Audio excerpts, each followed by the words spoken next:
Right, ladies and gentlemen, this is a wonderful car. This is my favourite purchase of the week. It is a Mark 7.5. It's got massive spec as well, by the way. I should have mentioned that first. A massive spec, Mark 7.5 Golf R Estate.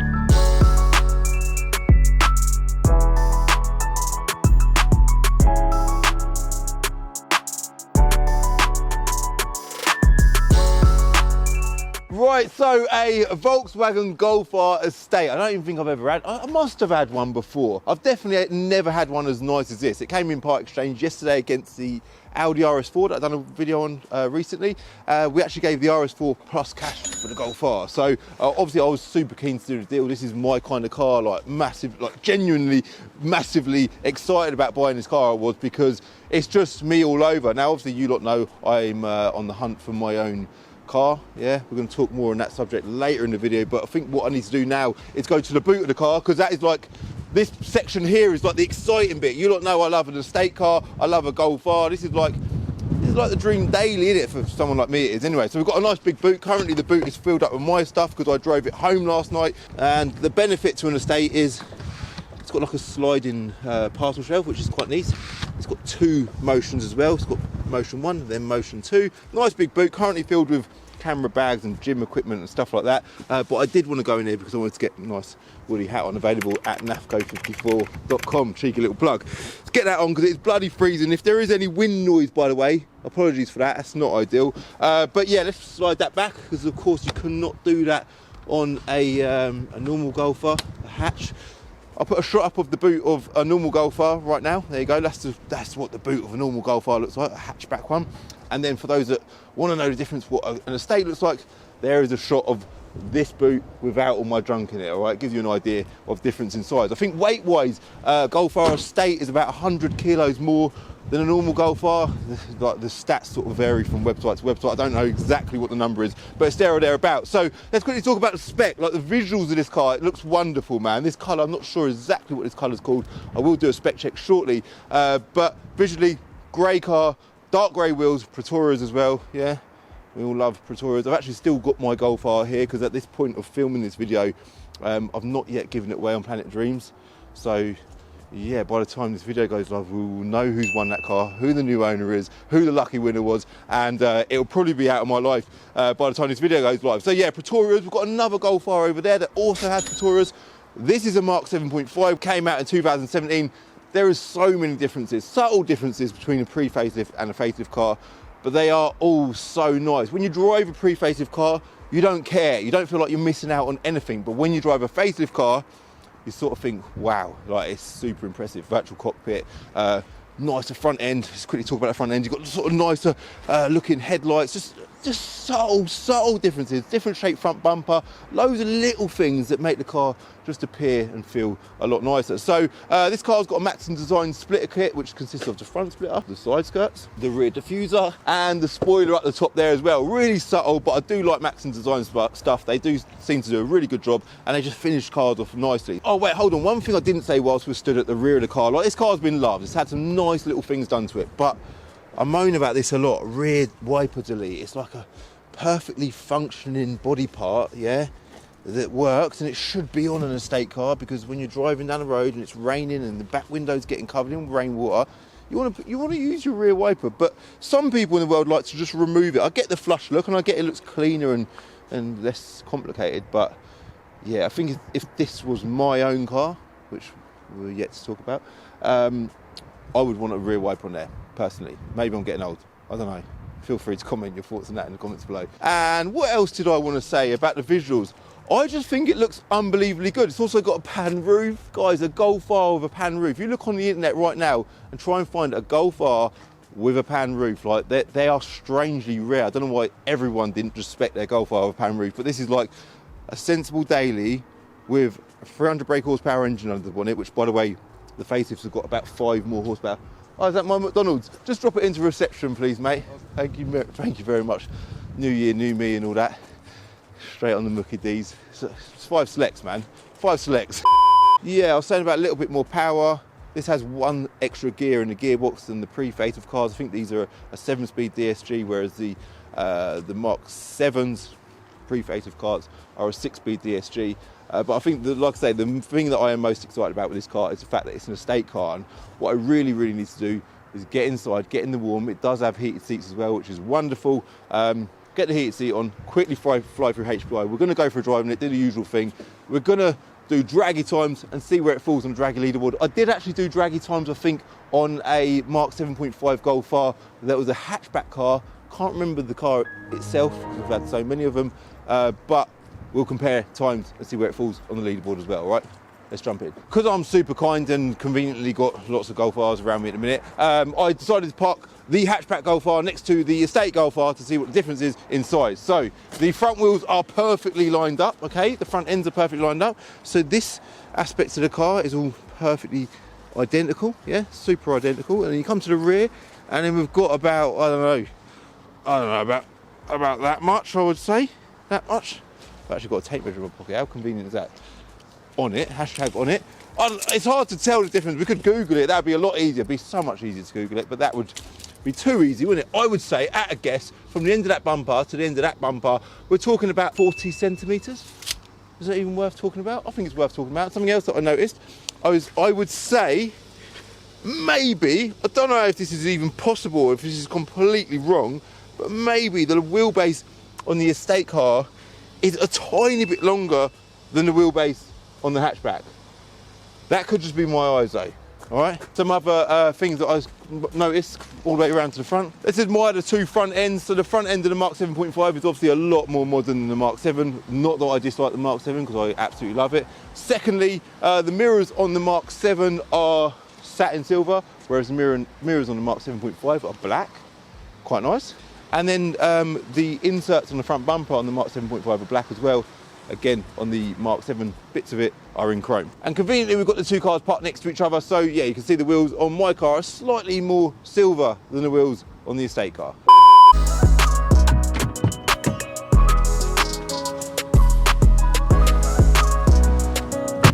Puddle there, like literally right next to the driver's door. It's like the weather's just turned really cold and wet and miserable last couple of weeks. No, I just about this winter, innit? I don't know why I always seem to do like a little weather check, don't I? But something I didn't mention in this video yet is so far is the keyless entry is completely keyless. That wasn't available on the early cars. It is available on the facelift cars. So the music's probably going to annoy you, but yeah, when you walk up to the car, you can just open the door, key in your pocket, get in, press the start button, which we're going to do now, and demonstrate the wonderful sound of this little 4-cylinder engine without a map. Keep that in mind. This is completely stock. Listen to this. Look, hold on. I say completely stock. It does have a res delete. All right, so just adds a bit of volume to the sound. Have a little listen. Very nice. Very, very nice. So if we put it in dynamic mode, because obviously it's got all the drive select modes and stuff, turn that heater fan down, put it in race modes, give it a little rev.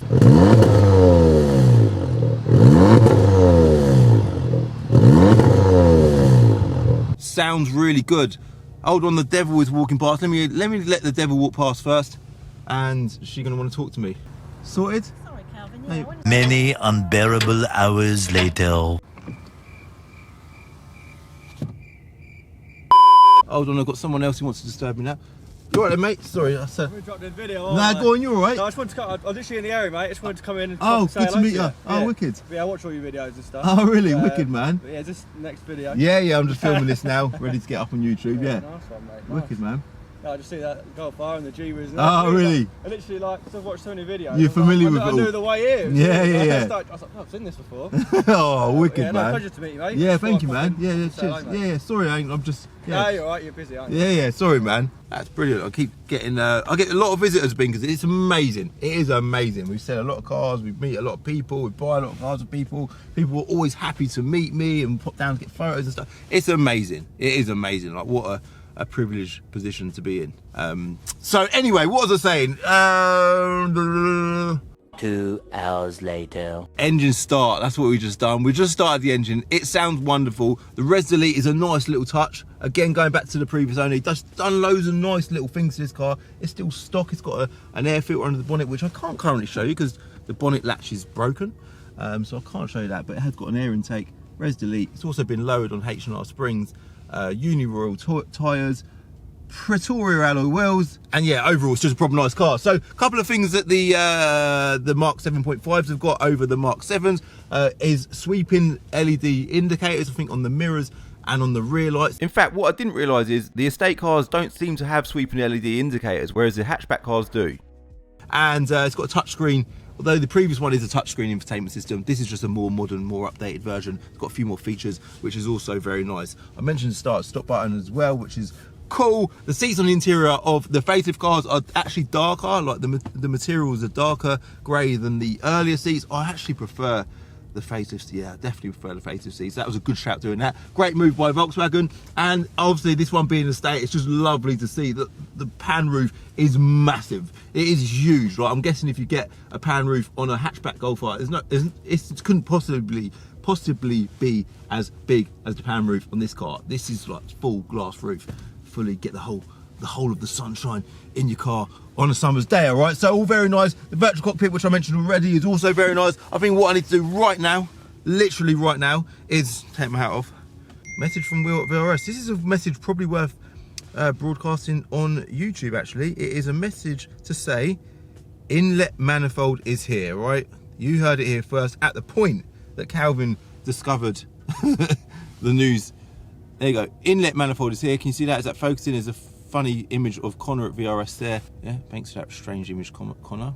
Yeah, you expected that nobody would see that apart from Calvin, but now the whole of YouTube can see that. So that is actually the inlet manifold for the E46 M3 Touring. We've ordered a load of parts for it, and slowly they're coming from various places around the world, and yeah, they're going to begin getting that car put together. So HPI, that's what we need to do. After removing woolly hat and talking about what's going on with the M3 Touring, we're going to talk about HPI. Here we go then, plate transfer. You can see there that plate transfer is in red. Yeah, that is a negative alert. You're like, that's something that you should panic about. Yeah, but with a plate transfer, that's not usually something too alarming. So currently it's got a private plate on it. The previous owner has decided to keep the number plate, so it's going to go back to the former reg, which was FT67EXX. But it does show that it previously had a reg, BR64VWR.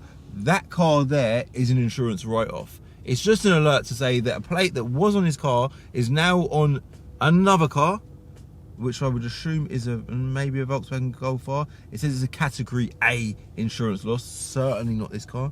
Category A, that's finished, finito. Bye, see you later, narage. Off the road completely. So yeah, this car FT67, it's all good. All right, so if you go back to the 5 registers are clear, it does check that this car isn't stolen, it's got no finance on it, it's got no security watch, and it's not an insurance write-off. Right, so this car is completely HPI clear. It is a stunning example. It's only done 45,000 miles, by the way, so super low mileage, and all of that is good. Obviously, I do suggest that you do these checks. I recommend to the public to use Car Vertical. You can use my code CCD.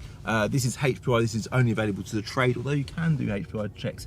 I would recommend that you use Car Vertical because they do some really in-depth background checks on cars. All right, so I will link Car Vertical in the description below. One former keeper, 7-speed automatic gearbox in grey, petrol, 2 litre, 4-cylinder turbocharged engine. You lot know the drill with these cars. And it's an estate. All right, if we go to the spec check, quickly look at that. 34.5 grand new, 3 grand's worth of options, £37,730 brand new this car was. There we go, one at the top of the list there is panoramic sunroof, £995. Like, why did more people not get that? Like, that is such a nice feature on this car.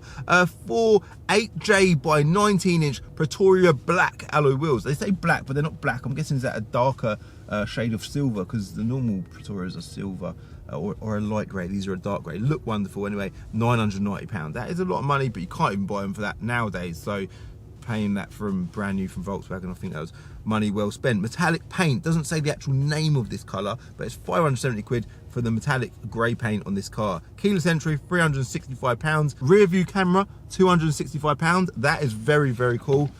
Like, you don't often see that on a Golf R, but it's got that. The name of the colour of the paint is Indium grey metallic. There you go, £0, and the raised cloth centre with grey Alcantara bolsters, £0 as well. If we go back to the HPI market values, on the assumption it's got 60,000 miles, which it has less than that, it would have a retail value of £21,616. So the fact that it's got 45,000, its probably retail value is somewhere between 22 and 23,000 pounds. All right, gives you a good idea. Obviously, this is quite a nicely spec car, so potentially a bit more. After that, Cat Black Book Live, is it worth even talking about that? Let's see if there's a close evaluation. No.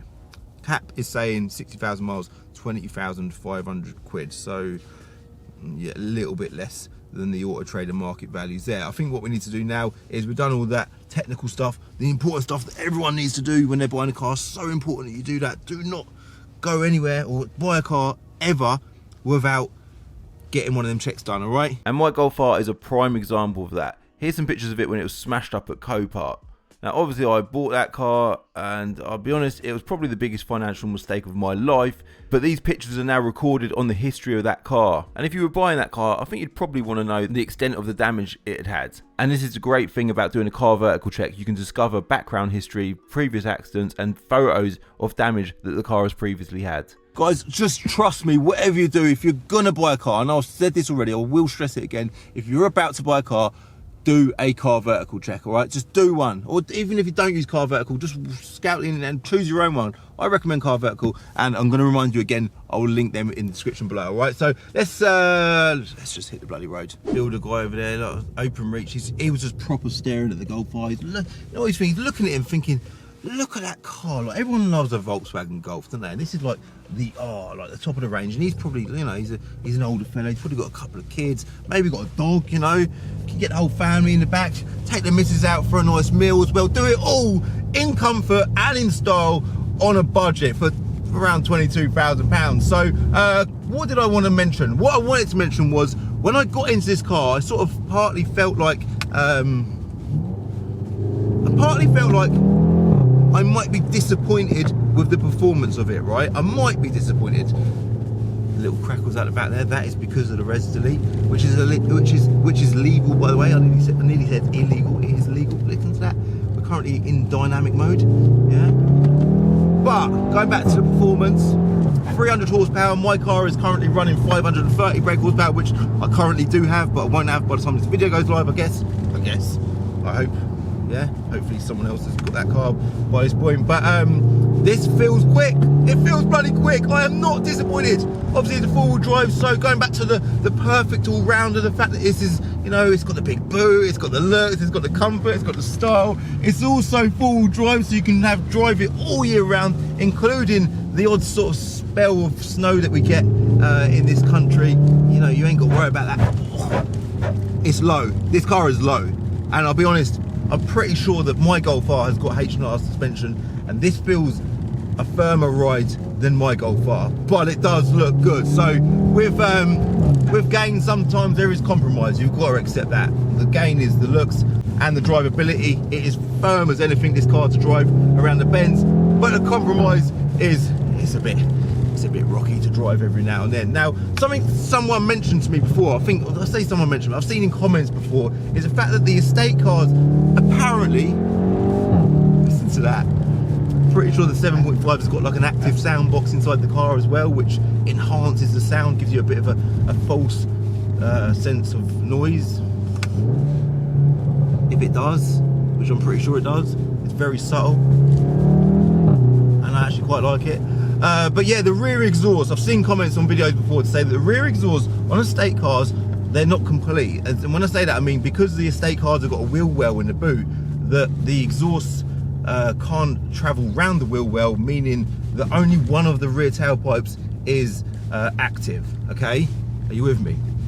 But I've just had a good look underneath this car, and to me, like, maybe I'm blind or missing something, it looks like the exhaust is all in one piece. So that being a supposed downfall of having an estate Golf R, I can't see that as that should be considered a downfall, because there is smoke coming out of all four of the tail tips,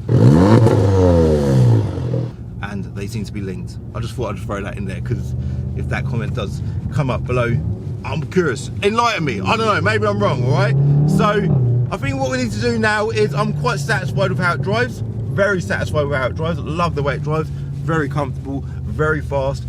Gearbox is wonderful. Better than the gearbox on the Mark 6. Apparently can hope with more power, and brings the MPG down ever so slightly, because when you're on the motorway, put it in drive, have a little chill, it'll just select the highest gear and you'll push along in 7th gear, and it will save you a little bit of fuel. All right, so let's just get the draggy box on, get to the draggy times section of the video and see how it falls on the draggy leaderboard. Yeah, right, here we go. Traction control of 3, 2, 1, go. I think the Golf R hatch done it in 4.89 seconds, and the Mark 6 Golf R done it in 5.08 seconds. So the hatch 4.89, this should just be somewhere in the middle of them two. Run number 1. Oh wow, I'm gonna cut the video here. I'm gonna come back to you shortly. I'm gonna do 2 more runs. Run number 1 was how do you think? What do you think? Was it good? Was it bad? Am I disappointed? Am I excited about or impressed with the run it's done? Find out shortly, all right? Right, so I've just pulled over because I am quite excited about the draggy times that we've just done on the Golf R. Now, the first run I done was 4.90 seconds. I've got all 3 runs on my phone in front of me here. 4.90 seconds. That would make it slightly slower than the hatchback Golf R, right? The Mark 7.5 hatchback. It's important it's Mark 7.5 because, like I said, they've got a few more horsepower than the Mark 7s, right? Then I've done a second run, 4.78 seconds, and that would put it slightly quicker than the hatchback car. How? I don't know. I maybe assume that maybe because of the res delete and the air intake, would that give it any more power or better performance? Possibly. And that would, yeah, that's really good. I then done a third and final run, and I've done it in 4.66 seconds, but I don't know if you can see that on the screen there. For some strange reason, like, I've done that run on the exact same piece of road that I do every single run, and every single time I do a run there, it is verified. But on this occasion, for some strange reason, it wasn't verified, so we can't use that run, but it did do it in 4.66 seconds, all right? So the fastest verified run is 4.78 seconds. It is slightly quicker, somehow, than a stage 2 BMW M135i running 400 brake horsepower. Is that even possible? Is that even possible? I'm pretty sure we had a passenger in that video. Seat Leon Cupra 300, stage 1, 355 brake horsepower. That done it in 4.73. But either way, looking at the draggy leaderboard, that is a super, super impressive time. I think what we need to do before we end this video, let's get back on the road. The noises it makes between gears, and even the gearbox itself is just so smooth and seamless. All you hear is, all you even notice is all you notice is a slight change of engine tone. You don't actually feel the gearbox change gear, or do you? Currently 450, it's just so perfectly smooth. A couple of things I haven't yet mentioned that I would want to know if I was buying this car. Firstly is the fact that the Estates seem to have a worse turning circle than a hatchback. Like, I would want to know that. So for those that are considering buying one of these one day, that is definitely a bit of a slight annoyance. I love a car with a good turning circle. A Mercedes E-Class is a great example of a car with a wonderful turning circle. Secondly, which I think is a massive positive, is the rear view mirror is such a nice looking rear view mirror. Better than the rear view mirror that's in the Mark 7s, right? I think it's worth pointing out as well. I think to summarise this video, what I need to tell you is this now my new daily? The answer to that question is no, it isn't, because why? I don't know why. I don't know. I feel like I want a bigger car. I'm quite a big lump, probably due to all the McDonald's I've been eating lately. But I do feel like I want a bigger car, like an X5, a Porsche Cayenne, something like a German Range Rover. That's what I feel like I want to daily drive. And I do kind of have a little urge for something with a big diesel engine under the bonnet. So this is not going to be my daily driver.